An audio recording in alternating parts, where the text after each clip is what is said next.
All right, breaking news out of Berea, Ohio, as Cleveland Browns Chief Strategy Officer Paul Depodesta is leaving the team to accept a role with the Colorado Rockies as head of baseball ops. And you have probably been looking at your timelines and seeing Browns fans go crazy and rejoice and celebrate. And if you've been confused as to why Browns fans are so happy about a guy that you've probably never heard of leaving the team to go do things in the baseball world, well, that's why I'm here. We're going to talk about why it is fantastic that Paul Depodesta has decided to leave the team and accept a job in Major League Baseball. Let's just jump into it. It's great. It's a great, great day to be a Cleveland Browns fan, knowing that Paul Depodesta will no longer have the ear of owner Jimmy Haslam and will no longer be meddling with this team from afar in his home in California. This guy, if you don't know who Paul Depodesta is, he was famously portrayed by Jonah Hill in the movie Moneyball for the role that he played in real life, assembling the team together with the analytics and the strategy. And I don't need to fill you in on the movie. You've all probably seen it. He spent 20 seasons in Major League Baseball and at the time was the only executive to win division titles with 5 different teams before accepting his position with the Cleveland Browns as Chief Strategy Officer.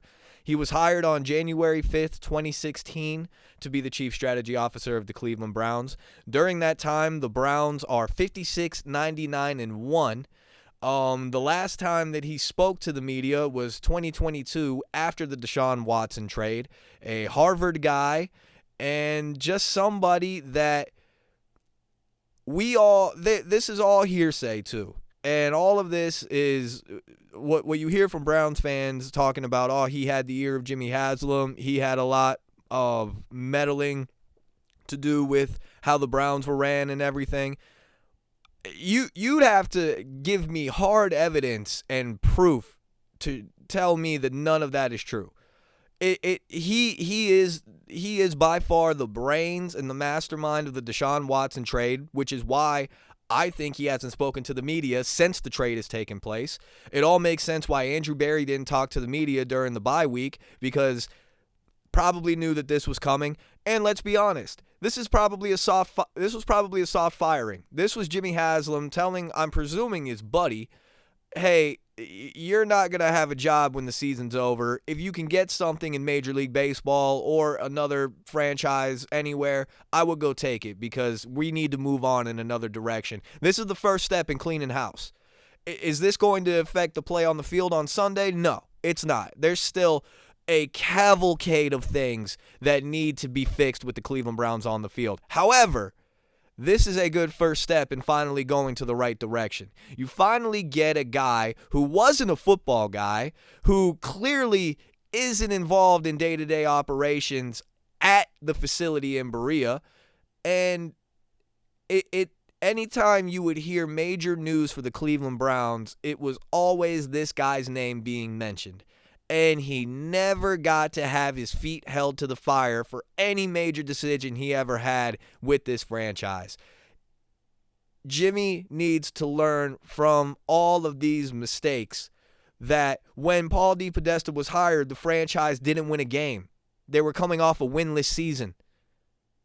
Now, you could argue that the franchise is in worse shape than when he found it, with no real how the fuck do we fix this in sight. Now, if you watch the interviews from the guys after the trade deadline, I'm talking about David Njoku, I'm talking about Wyatt Teller, and even Myles Garrett back in the wintertime when they were when it looked like he believed in what they were selling him, which I don't believe Bruce Drennan when he says it was Dak Prescott to be the quarterback. They must know something that we don't to be this fired up about the team still. And I don't know if this saves AB or Kevin Stefanski's job. I would start from scratch. I would definitely just tear it all down and start from the bottom again, because what the fuck else what do you got to lose? What from this season has shown you that there is room to go up?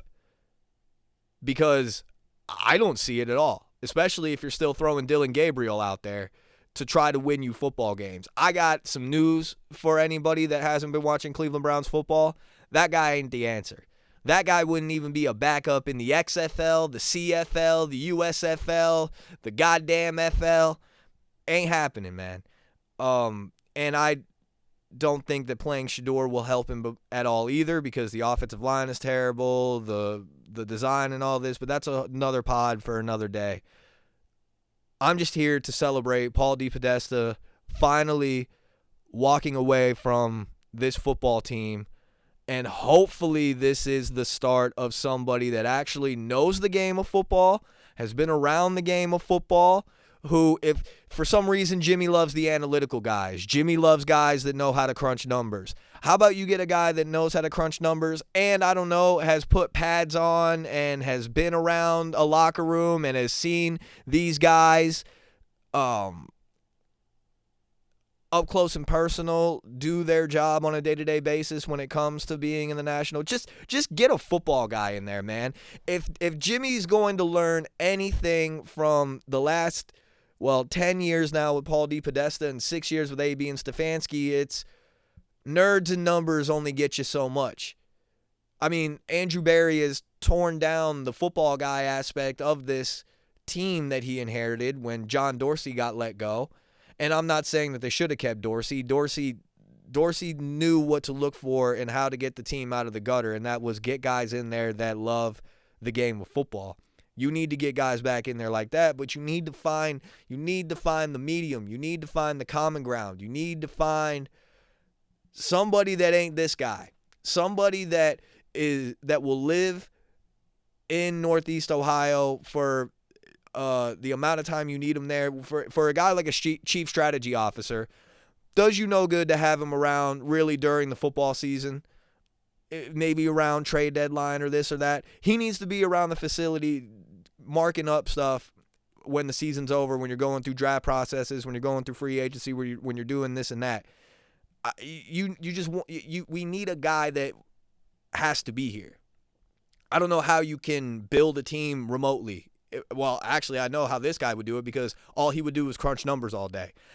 This is all alleged. I don't know. I'm not speaking any facts, but the reason why Browns fans are so happy is because anytime you saw a major move be made, for example, the Deshaun Watson trade, this guy's name came up. This guy's name has, if you follow the Cleveland Browns enough, you know who Paul Depodesta, you know the name at least. You might not know what he does, because nobody knows what he does. Nobody knew what he did. But this is great. Cleveland fans are rejoicing, as they should. Now, this is all to see if, Jimmy's probably going to fuck it up again, but it's a step in the right direction. And if this is what, I don't even want to speculate on where they're going from here. They just need to continue to just blow it up, essentially, is what I'm saying. But this is a good step in the right direction. Happy to be back. Sorry, it's been a while. I got sick and was dealing with some personal issues, but I had to jump on here and give my thoughts of Paul Depodesta leaving the Cleveland Browns to become head of baseball ops for the Colorado Rockies. I believe it was a soft firing. I don't really believe that he did this willingly, because he had the greatest job in the world where you didn't have to show up for work and you could fuck up the team and not pay for it and still have a job. So I don't think this was, hey, I need a new opportunity. I think it was Jimmy Haslam saying, and everybody better watch out. He's got that stadium lock, key, signed, sealed. Now it's time to look at the football team and the whole PSL thing with the season tickets for the new place and this and that. I mean, Jimmy listens to the heat. If we can criticize him all we want, we can say this, we can say that, he at least will listen to the criticism. He knows the criticism's out there. So let's all try to, for the most part, come together as a fan base and agree on what needs to happen. Let's stop arguing about the quarterback this year. That does nothing for you. Winning games does nothing for you. It might give you hope for next year, but we're Cleveland Browns fans. We're Cleveland sports fans. There's always next year. Next year has always been a thing. How about we quit fucking worrying about next year and actually just fucking build a real fucking football team for once in our goddamn lives? But dance, rejoice, Depodesta is gone, and hopefully, it's a step in the right direction.